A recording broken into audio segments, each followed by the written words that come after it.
روس نے ایک بار پھر یوکرین میں قیامت ڈھا دی ہے اور اس کے دارالحکومت کیو پر بہت بڑے پیمانے پر حملہ کیا ہے۔ ساری رات بمباری جاری رہی ہے اور لوگ بہت زیادہ پریشان تھے، وہ شیلٹرز میں چلے گئے۔ پوری رات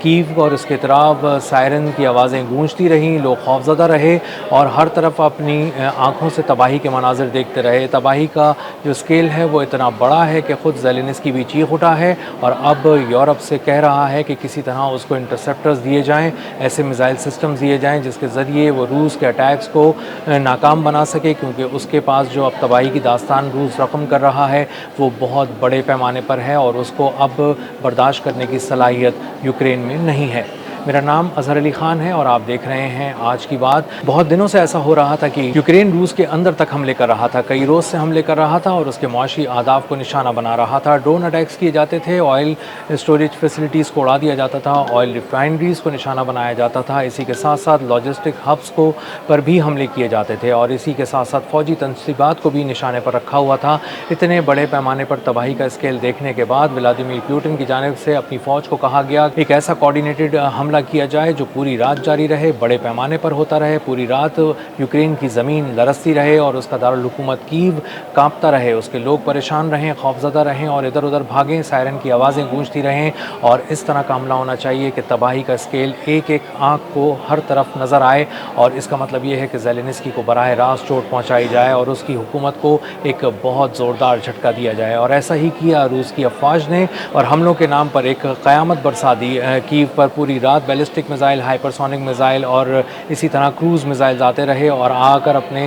جو اہداف تھے ان کو نشانہ بناتے رہے، تباہی پھیلاتے رہے۔ تقریباً 44 کے قریب بتایا جا رہا ہے کہ میزائل اٹیکس پوری رات کیے گئے اور ان میں سے بیشتر جو میزائلز تھے وہ پہلے 20 منٹ کے اندر آ کر گرے۔ اتنے بڑے پیمانے پر زمین لرزی اور تباہی کی داستان رقم ہوئی کہ لوگ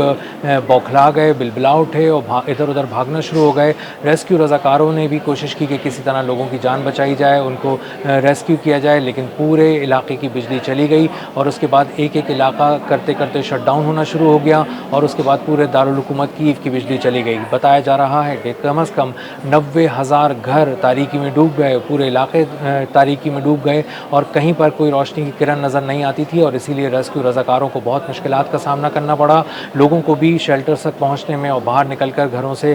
کسی محفوظ مقام پر جانے کے لیے بہت زیادہ مشکلات کا سامنا کرنا پڑا۔ میڈیا رپورٹس میں بتایا جا رہا ہے کہ تقریباً 268 ڈرونز، جس میں سے 100 جیٹ پاور ڈرونز تھے جنہوں نے بڑے پیمانے پر تیزی سے آ کر تباہی مچائی اور مختلف اہداف کو نشانہ بنایا۔ یہ اہداف صرف فوجی اہداف نہیں تھے، اس میں پولیس کا ہیڈ کوارٹر بھی شامل تھا، اس میں مختلف جگہیں شامل تھیں، بہت سارے شہری انفراسٹرکچر کو بھی اس میں نشانہ بنا کر تباہ کیا گیا اور اس سے اس کو نقصان پہنچا اور تباہی کا جو اسکیل ہے وہ اتنا بڑا ہے کہ ہر آنکھ نے تباہی کا منظر دیکھا۔ اتنے بڑے پیمانے پر تباہی ہوئی کہ پورے کیو کے لوگوں نے انتہائی کثیف دھواں اپنی ناک میں محسوس کیا اور ان کا دم گھٹنے لگا اور اسی لیے وہ ادھر ادھر بھاگنے لگے اور اس سے اندازہ ہوتا ہے کہ کتنے بڑے پیمانے پر تباہی پھیلائی گئی، نہ صرف کیو میں بلکہ اس کے اطراف کے علاقوں میں بھی۔ اسی کے ساتھ ساتھ روس نے ایک بہت بڑا اٹیک پلان کیا اوڈیسا میں اور مختلف جگہوں کے اندر، اور وہاں پر جو اس نے مسلسل اوڈیسا کو ایک اپنے نشانے پر رکھا ہوا ہے کیونکہ وہاں پر ایک بہت ہی اہم ترین پورٹ ہے، وہ پورٹ سٹی ہے اور وہاں سے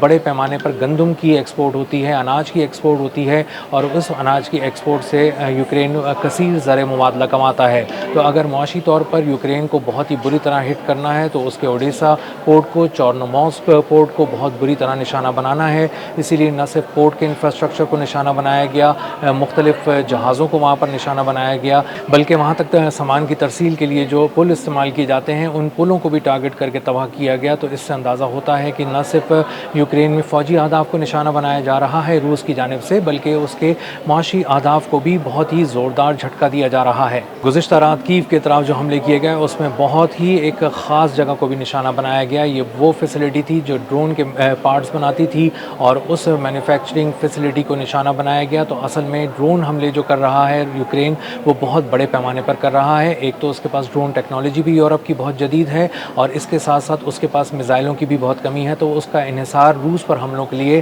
ڈرون پر بہت زیادہ ہے اور اس کے ڈرون کو اسی لیے ڈرون کی مینوفیکچرنگ سائٹس کو، اسٹوریج فیسلٹیز کو